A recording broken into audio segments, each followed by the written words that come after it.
আল্লাহর কসম করে বলি, যে সমস্ত নারীরা স্বামীকে অভিশাপ দিবে ইয়াউমুল কিয়ামতের ময়দানে বিনা হিসাবে তারা জাহান্নামে প্রবেশ করবে। জোরে বলেন আল্লাহু আকবার। আমার মারা যারা মাইকের আওয়াজ শোনেন, শুনে নেন,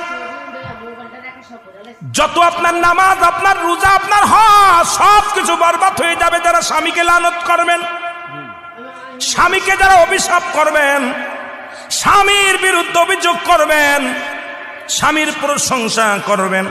আল্লাহর দরবারে আপনি নেকি পাবেন, আল্লাহর দরবারে নফল বন্দেগি পাবেন।